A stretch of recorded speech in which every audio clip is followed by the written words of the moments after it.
Bienvenue la famille madridista, on se retrouve pour une nouvelle vidéo sur l'actualité Real Madrid. Le Real Madrid doublera le salaire de l'U9. Le plan d'Ancelotti avec Militao, Endrick, libéré, retour et but clé avec Palmeiras. Rejoins la chaîne, en vous abonnant pour rater aucune de nos nouvelles vidéos. Je vous partage tous les infos du Real Madrid chaque semaine. N'hésitez pas à vous abonner en activant la cloche de notification pour suivre toutes les dernières informations du Real Madrid. Je vous dis tout, on commence. Le Real Madrid doublera le salaire de l'U9. Le gardien ukrainien réfléchit à son renouvellement. Quelle que soit la manière dont sera résolu le feuilleton Mbappé, la direction sportive du Real Madrid s'emploie à clôturer le dossier de renouvellement. 4 footballeurs sont en fin de contrat: Toni Kroos, Lucas Vazquez, Nacho et Luka Modric. L'Allemand a déjà informé le club qu'il poursuivrait pour une autre saison, après avoir également finalisé son retour en équipe d'Allemagne pour participer à la Coupe d'Europe que son pays accueillera cet été. Le Real Madrid a également l'intention de prolonger d'1 an les contrats de Lucas Vazquez et Nacho. Et celui qui semble avoir le plus d'options pour changer d'air est Modric, qui n'est pas entièrement satisfait du rôle secondaire que Carlo Ancelotti lui a réservé cette saison. Mais en plus des 4 vétérans de l'effectif, le Real Madrid a une patate chaude à résoudre dans les buts. La nouvelle blessure de Thibaut Courtois a fait de la continuité d'Andriy Lunin une priorité, qui a clairement remporté le match contre Kepa Arrizabalaga dans le combat qu'il a eu pour occuper le poste d'international belge. Après 6 années dans l'ombre de Courtois, Lunin semblait décidé à changer de scène. Et pas seulement à cause de l'ostracisme auquel il était destiné, ne serait-ce qu'à cause de la faible appréciation qu'il reçoit de la part du club. Ce n'est pas pour rien que l'Ukrainien est le footballeur le moins bien payé de l'équipe, avec seulement 2 millions de salaire annuel brut. Ces 2 facteurs ont rendu l'Union réceptif aux offres. Et Arsenal avait postulé pour lui offrir une place dans son équipe. Le Real Madrid a réagi et lui a présenté une proposition de renouvellement qui double ses émoluments. L'U9 valorise davantage l'aspect sportif, mais considère comme positive la démarche franchie par le Real Madrid et est ouvert à l'étude de cette proposition. Les chemins entre le gardien et le Real Madrid semblent se rapprocher et l'annonce de l'accord pourrait intervenir de manière imminente. Le plan d'Ancelotti avec Militao. Carlo Ancelotti montre avec ses paroles qu'il fait entièrement confiance à Eder Militao récupéré et qu'il a un plan pour le défenseur central brésilien.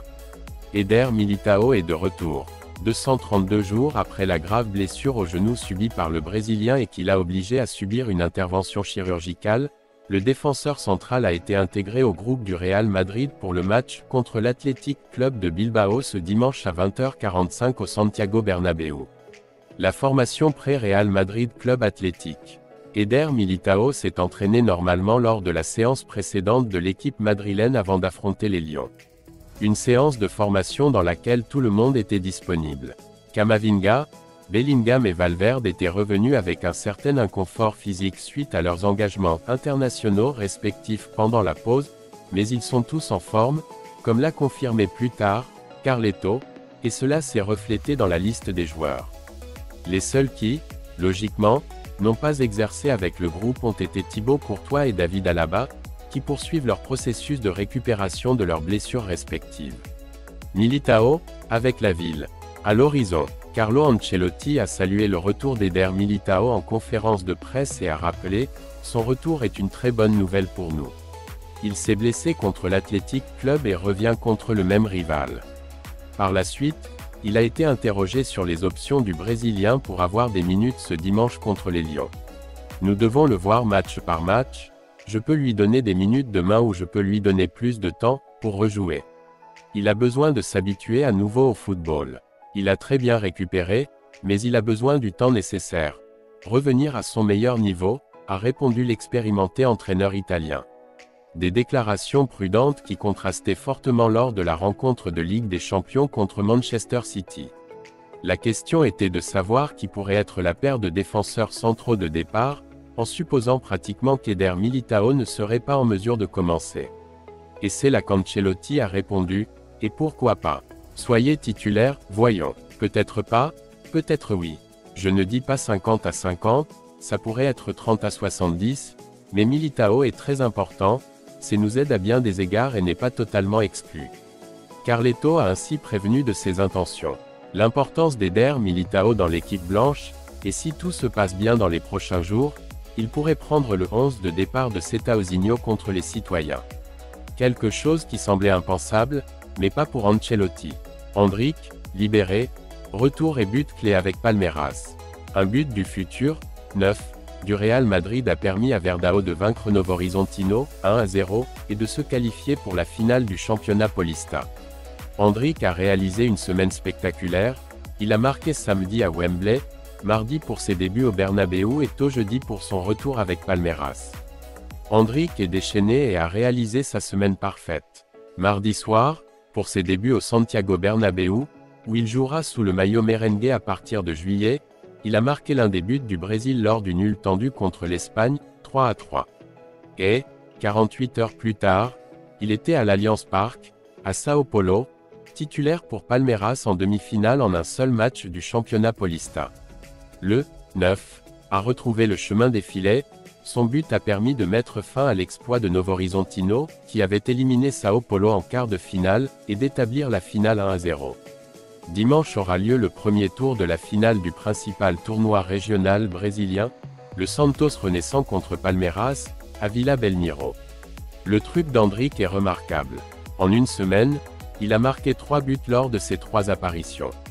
2, qui ont marqué ses débuts de réalisateur avec le Brésil, dans des lieux aussi impressionnants que Wembley et le Bernabéu, et maintenant, lors du retour de Palmeiras à l'Allianz Parque, après plus d'un mois de fermeture du stade pour cause de changement de gazon artificiel. Le futur, 9, du Real Madrid, qui a encore 17 ans, sait gérer la pression et commence à s'habituer à faire la différence. Ses buts lui ont valu 2 victoires de haute valeur symbolique et sportive.